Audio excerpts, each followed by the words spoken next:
Hi, I'm Ulysses, And I'm Henry. and this is Comics Odyssey. And today we have another special treat. We're looking at Henry's soon to be published via crowdfunding comic called Threat Quotient. And Henry started by showing us a map, kind of I guess describing the alternative America that their story takes place in. Is that right?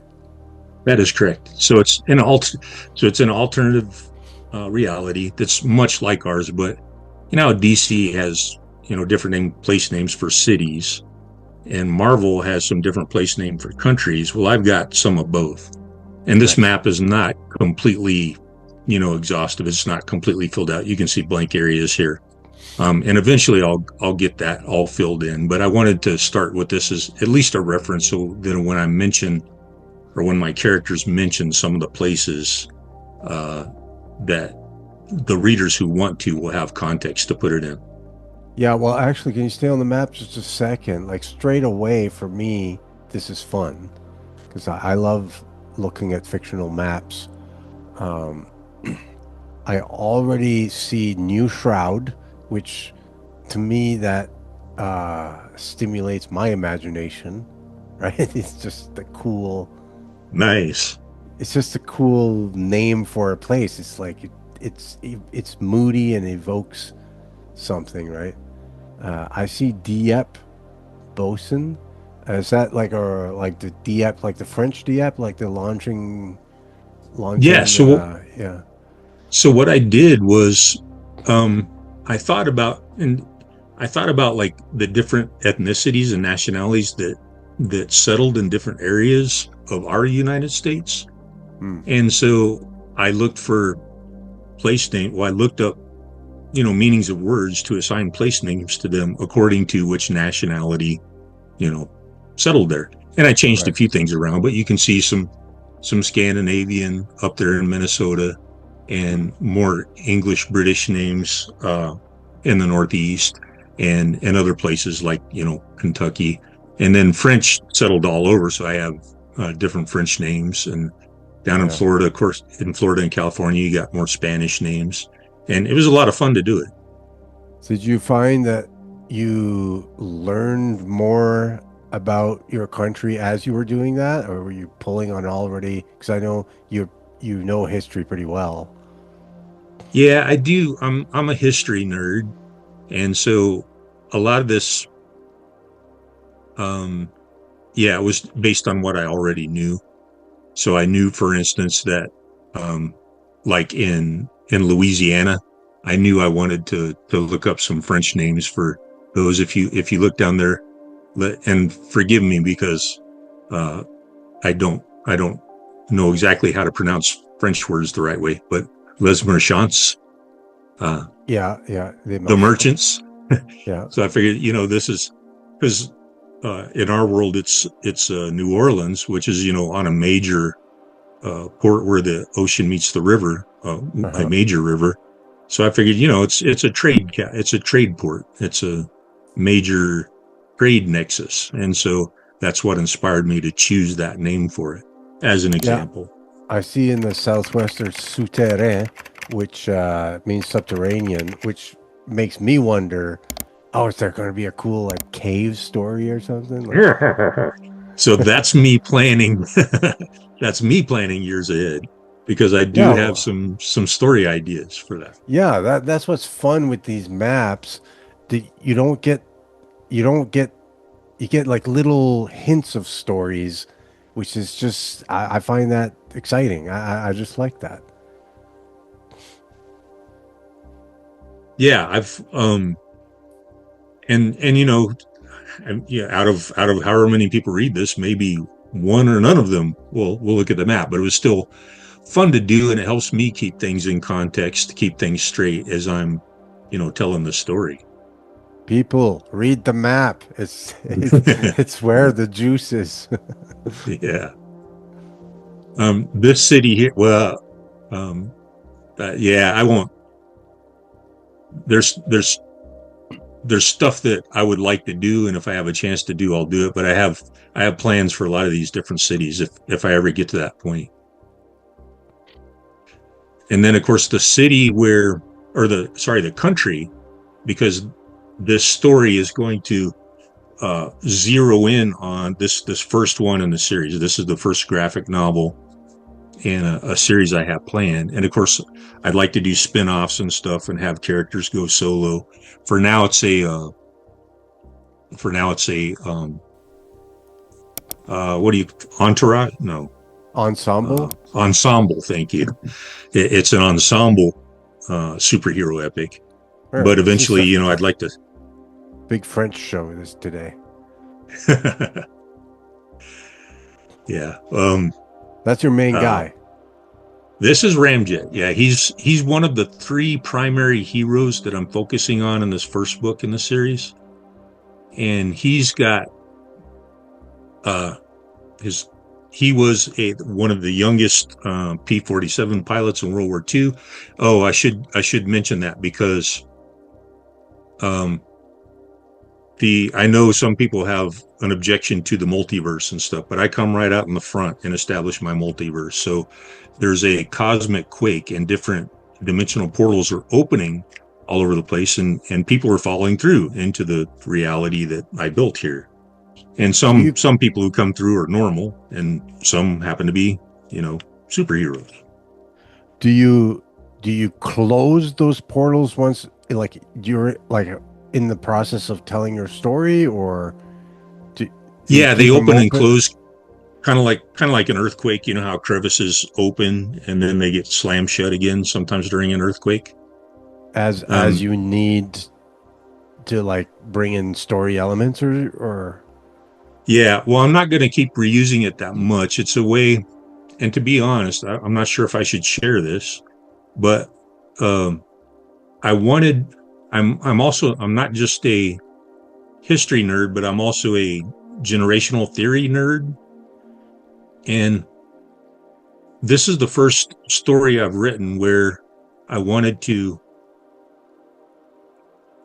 So, if anyone knows anything about Strauss and Howe's generation theory, there's four archetypes that all the uh, all the different generations fall into one of those four archetypes, and I wanted to bring in, because stories this way, whether you look at the Arthurian legends or stories that have been told over time, they follow certain patterns that kind of follow that put characters fitting these archetypes together into narratives. hmm. And once I learned that, I became obsessed with this idea of telling my own version of, or using those archetypes in my own story. So I wanted to bring in uh, a GI generation character, which is Ramjet.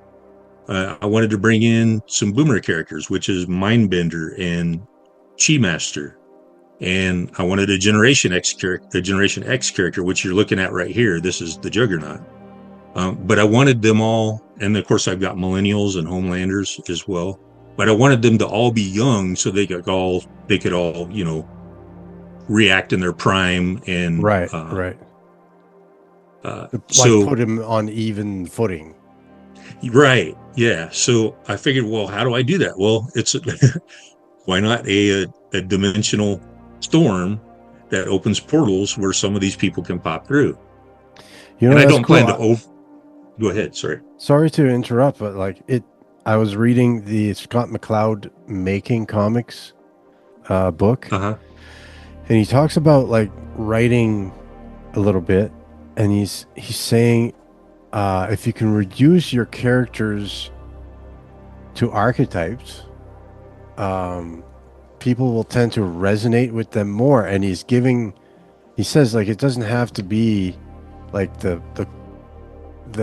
all the Jungian archetypes you've heard about. You can really pick anything. Like for instance, he says like the Fantastic Four is like the four elements, right? Oh, right. And Yeah.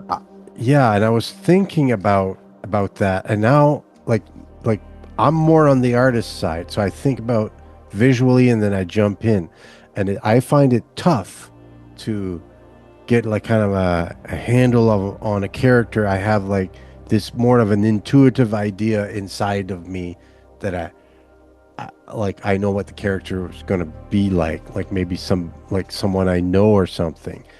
And the idea of using generations as an archetype I've never encountered, and that never would have occurred to me, is very clever. Well, thank you. I've So really you've been got like these obsessing about it. different heroes that represent different generations. Yes, but they're all That's approximately the same age that's in this cool. story.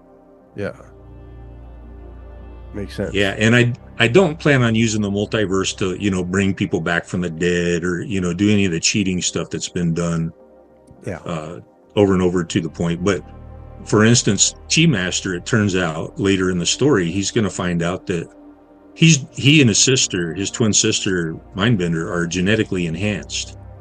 And it turns out that he will be able to open portals when he wants. So I Wow. am going to use that a little bit. I hope, not to overuse it. And again, like I said, I'm not going to cheat with it and, constantly have people killed off and then bring them back. That's not Right. my purpose at all. But yeah, I think there's a really fascinating, interesting story I can tell by putting all the archetypes from the generational family together in one narrative. Now, And as each of far them when have, you, sorry, when you put your team together and you design these heroes with their powers and stuff, was it, did you try to match the powers to try to say something about the generational archetype, or was it more their personality?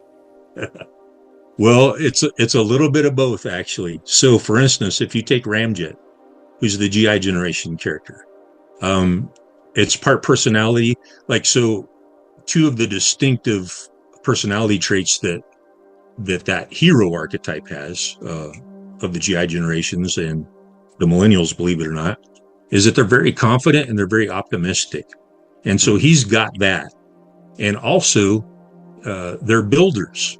They build things. They build new institutions. They build, the GI generation were the primary movers and shakers of NASA. They built the first, the moon mission is largely thanks to them and so forth. And he's a builder. And so after the war, he's shot down and he loses his legs. But because he's a builder and he's into technology and he's got a mentor who sees his potential, and they do some anachronistic robotics work, and that's how he winds up building his powered armor that he uses to become, you know, the Turbo Knight as he calls himself. But Ramjet is the name that catches on with everyone else. So yeah, incorporate that, and then if you look at the Juggernaut, he's a Generation X character, which is that nomad archetype. He's a loner, does not play well with others. He is kind of like rather than let's fix this, he's more like well, it's corrupt, let's burn it all down. That's his personality. And he's the brick. He's got super strength, super endurance. He's got, he's close to invulnerable. And when I say close to invulnerable, I mean he's not modeled after Superman. So don't get me wrong there. But in the early days, Superman could not juggle asteroids. He Right. was he was more he was like Doc Savage on steroids. He could bend steel in his bare hands. He could leap tall buildings and so forth. And it took, nothing less than a bursting shell could break his skin. And that's where the Juggernaut is. It turns out he can be hurt, but it takes a lot to hurt him. So the Juggernaut is a bit of a blunt instrument. Yes. Yeah. Yeah. Well, as a representative member of Generation X, I don't know if I should be complimented or offended, but as a representative member of Generation X, I just don't care. Exactly. Now you get it. Yeah, and I had a lot of fun. So there's other characters who come up, and in some cases I gave them their super abilities based on, where aspects of their archetype. I think that's And in this some is cases, really it's fun, Henry. I would love to read like a series of Substack articles on how you design these characters and how you view them as representative of like the generations. I think that would be also a really cool way of being educated about this generational theory. oh, really? So that Yeah, wouldn't because spoil like it for you? That wouldn't like make it all. no, no. I love characters. Well, I'm talking about me. Uh huh. I'd still be interested in the story. I think it might make the story more interesting because you kind of allowing me to immerse myself in it like ahead of time, so you get a feel for for how it like the tone of the story and stuff, right? Well, that's I should definitely, because you're pretty much, you know, you fit within the audience I'm trying to reach. So I'm definitely going to consider that in this case. It was But something I thought I was kind of leery about sharing, even on this episode, because I didn't well, know if let's anyone would find it interesting. hopefully we get some comments on this and people could tell us like if they'd like to know more about this. But I think I love that stuff, like all the like the creative process and Yeah. I like it. And you can tell here that I'm probably wordier than I should be. Oh, Sorry, but I'm working on it. don't apologize. Don't apologize. It's bad form. Oh, yeah, I should not. Well, see, I can say in my defense that I I am I cut out stuff that's not essential. So the information that's there is there because I believe you need to know it as a reader to understand what's going on. Because it's not a it's I don't think it's too cerebral, but it is the way I've structured the story. Um, it's kind of like, I don't know how many Kurosawa films you've seen, but I used to really love his samurai movies. But in this uh, in this first issue in Threat Quotient, I'm kind of building to the big showdown slowly, the way Kurosawa does in many of his samurai movies. Um, and I jump around because I'm bringing disparate threads together, and I don't think that's I don't think it's hard to follow. But that is why we go from place to place, and I'm jumping around and keeping everyone up to date on which character is doing what at what time, and You want to make sure that simultaneously. it's clear. Right. Get it? This is so this is their civilian uh identities, by the way, but this is Phantom Force, and this is a father who's also Generation X, but he's like aged with uh naturally, so he's the age he would be now, and Okay. he's got millennial kids and millennial sons, and this is his Homelander son. So, and they're all, he put them together and has them work as a team where they're not just hackers and cyber spies, but his one son, Hector, is a martial arts nerd, and he does the most of the infiltrating and most of the, I don't want to say wet work because he's not in the, he's not a killer, but he's more of the, they're not super powered, but they do have some advanced technology. They're more of the street level uh, hero, but instead of Phantom Raider, for instance, being like a lone Avenger or a lone vigilante or something like Batman or the Punisher, he's got a team behind him who gives him the advantage. And I'm showing some background here on how that team works together. Man, kudos to the artist for keeping all of this straight and the continuity and all that. It's tough, like with a big cast like that. Yeah, And I can see, and I did, and he was working on other projects too while he was doing mine. He didn't like fully commit to doing mine regularly until late in the process. And so there were times when he forgot, like, for instance, this is Dr. Detente, who's my silent generation character. And this is for his chest emblem, I used the Peace Corps symbol. And over time, my artist, forgot what the symbol was supposed to be. And so he started drawing it different. And when I go through and clean up the line work, that's why I go through and correct that and take it back to the original symbol. It looks like I got it way too when big you worked here. with your artists on these characters, did you guys do model sheets or you just threw yourself in? What I did, I had a concept, and I used to draw, and I did do a sketch on Ramjet, for instance, on what he should look like, and it wasn't great. But what I did was I found a bunch of reference photos because I mentioned with you and James that,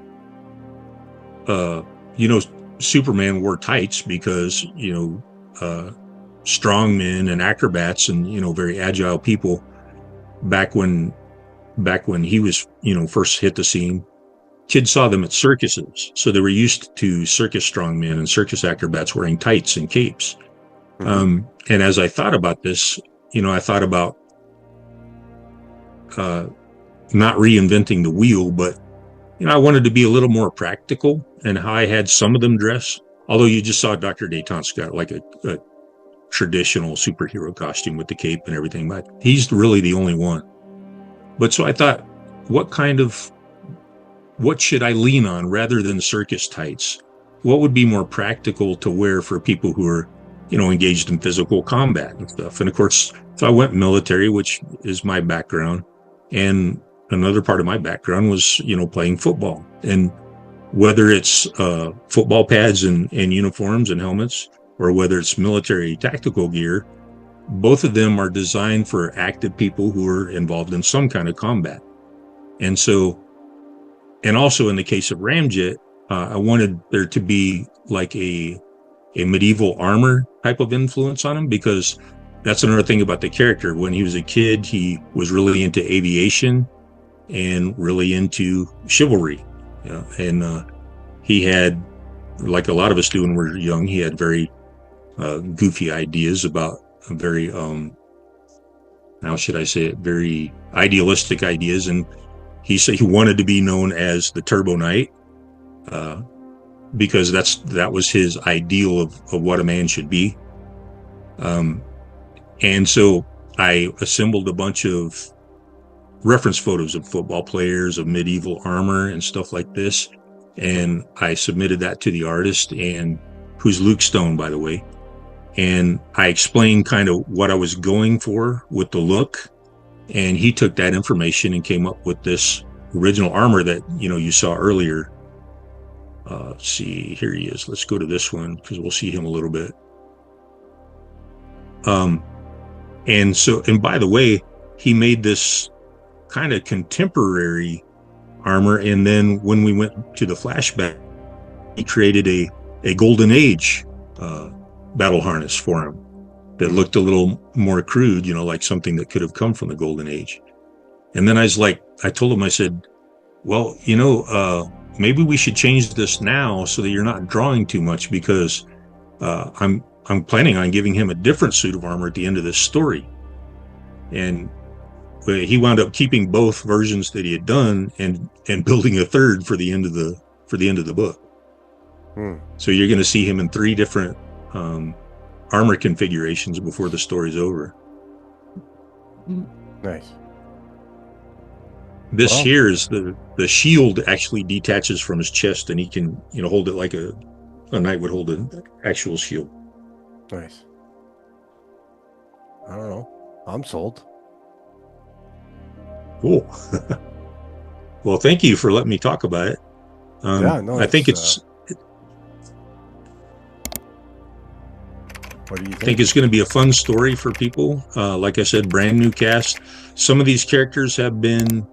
I developed them I developed the initial version of them when I was a kid myself. So when I was a teenager and younger, a lot of them that I developed back then were very derivative, or I gave up on them over the years. They were too silly and stuff. But others, I've never completely let go of them, and I've refined them over the years. And I think between that and the new ones I created for the series, I think I got a pretty interesting cast, and there's good character interaction, much like hopefully capturing the same kind of magic that Stan Lee and Steve Ditko and Jack Kirby were cooking up, when Marvel really got its legs.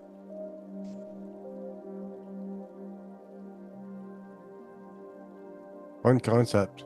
I like this guy. This shot here. Yeah. So Luke is really, really good at facial expressions. When he puts the time in, and sometimes, like when I think about going back to drawing, and you look at this face here, and it's he did it minimally, but man, you get the expression. It's like, I don't know if I could draw an angry face as well as that. You know, using that few lines to do it. That's good angle too, and I don't know. I just like the whole thing. Well, thank you. Yeah, it's cool. Well, threat quotient link down below. This episode will be coming out early April, which means the crowdfunding campaign will be live. So be there or be square. Be square. And the name of the series, by the way, is Tales of the Earthbound. And Oh, Threat of the Quotient is whole the series, yeah. Okay, okay, right, yeah. okay. Gotcha. Threat Quotient Right. being the first graphic novel. Gotcha. Cool. Right on. Yeah. Well, folks, see you in the comments and see you in the next one. God bless.